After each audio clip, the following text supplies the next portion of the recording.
Assalamualaikum warahmatullahi wabarakatuh. Tabik pun. Perkenalkan, nama saya Noval Fadilah Ramadan, NPM saya 2015012055.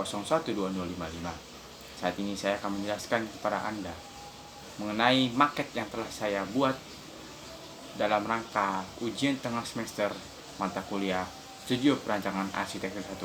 Selamat menonton. Hari ini saya akan mempresentasikan hasil kerja market saya, yaitu berupa sebuah gedung perkantoran dengan nama Towercool. Towercool merupakan sebuah nama yang saya adopsi dari salah satu perusahaan minuman yang bernama Kopi Cool. Cool yang berarti dingin, sehingga saya berharap bangunan ini akan memberikan kenyamanan bagi siapa saja yang mengunjunginya. Bangunan ini saya terinspirasi dari sebuah bangunan pencakar langit di Dubai yang bernama Burj Khalifa. Jika kita melihat menara Burj Khalifa di Dubai, menara tersebut memiliki tingkatan-tingkatan di setiap menaranya. Oleh karena itu, saya mencoba mengaplikasikan dengan konsep yang berbeda, yaitu dua buah menara yang dengan ketinggian yang berbeda, dengan ketinggian yang lebih sedikit pendek di depan dan ketinggian yang agak tinggi di belakangnya. Bangunan ini memiliki luas kurang lebih 100,12 cm persegi dengan panjang maksimal bangunan gedung ini 24,5 cm dan lebarnya 8 cm, dan tinggi maksimal dari bangun ini termasuk menaranya adalah 12 cm.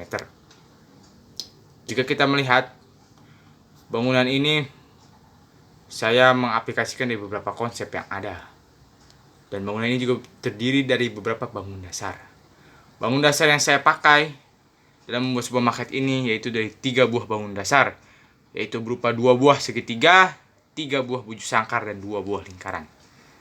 Konsep yang saya aplikasikan dalam maket ini yaitu diantaranya adalah ada empasis, irama, dan keseimbangan. Mari kita lihat yang pertama, yaitu adanya empasis. Empasis merupakan sebuah titik sentral yang menjadi pusat perhatian dari sebuah bangunan, sehingga apabila ada orang yang mungkin melihatnya, maka orang tersebut akan tertuju pada sebuah titik tersebut. Dalam bangunan ini, yang merupakan titik sentral adalah puncak menaranya yang berwarna hitam ini.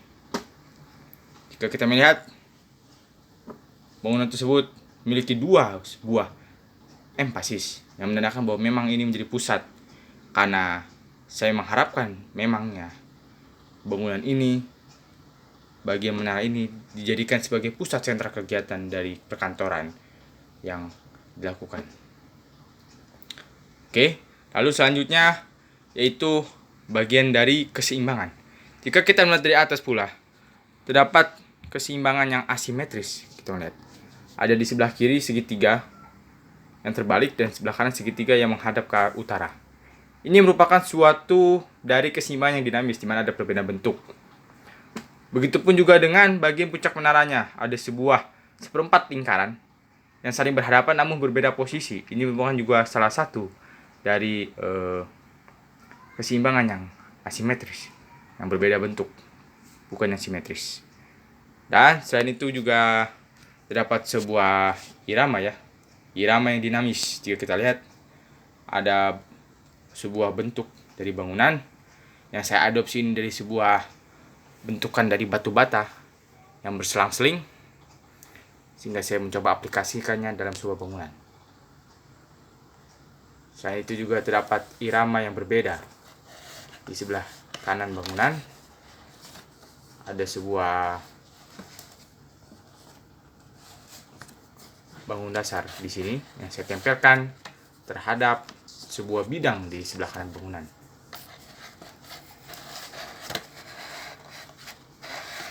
Lalu kita lihat juga bagian lorong yang menghubungkan antara menara dengan bangunan sebelah kiri dan sebelah kanan. Terdapat 2 lorong yang berbeda. Yang satu, bangunan ini, lorong ini menempel di dasar, dan yang satu sedikit mengangkat di atas. Hal ini terinspirasi dari salah satu teman saya yang membuat sebuah bangunan yang masanya diangkat dan dia mendapat respon bagus. Oleh karena itu saya tertarik dan terinspirasi untuk membuat bangunan yang terangkat, dan yang satu nempel di bawah. Perkantoran ini terdiri beberapa ruangan. Semua pusat kegiatan tertuju dalam sebuah menara ini, yang menjadi sentral kegiatan dari perkantoran ini. Dalam ruangan ini terdapat sebuah ruang resepsionis di bagian lantai dasarnya untuk menerima tamu. Ada ruang pertemuan, ruang penggandaan, serta ruang rapat untuk pimpinan para direksi yang ingin melakukan pertemuan dengan para klien dari luar. Selain itu, di bagian lorong merupakan penghubung, merupakan jalan yang terbuat dari material kaca. Hal ini bertujuan agar nantinya apabila ada akses lalu lalang di bagian lorong ini, maka cahaya akan mudah memasuki sehingga akan memberikan pencahayaan yang cukup baik bagi kelangsungan karyawan dalam gedung ini. Selain itu, di atap menara ini jika kita perhatikan memiliki kemiringan ya. Bagian atapnya memiliki kemiringan, sangat berbeda dengan bagian dari gedungnya yang memiliki atap dek atau beton yang rata. Hal ini bertujuan saya lakukan di bagian menara. Hal tersebut bertujuan agar apabila air hujan turun, maka ia akan langsung jatuh ke bawah. Dan untuk mengurangi terjadinya genangan air di bagian puncak. Jadi ini juga untuk menghindari kebocoran mungkin nantinya apabila terjadi permasalahan di bagian atasnya. Karena seperti yang kita tahu, Indonesia merupakan iklim dengan curah hujan yang cukup tinggi, sehingga alangkah baiknya jika saya membuat menara ini dengan kemiringan sehingga air hujan cukup mudah jatuh ke bawah.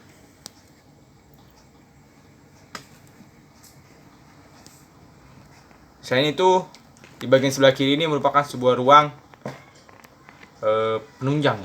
Ada toilet, musola, serta ruang rekreasi untuk para klien ataupun para karyawan yang ingin istirahat di sini. Ini cukup luas. Dan di sebelah kanan merupakan pantry atau ruang makan. Jika para karyawan yang nantinya ingin sarapan pagi ataupun ingin makan siang, maka dalam ruangan ini merupakan tempat yang paling tepat. Sekian presentasi market dari saya. Kurang lebihnya mohon maaf. Wassalamualaikum warahmatullahi wabarakatuh.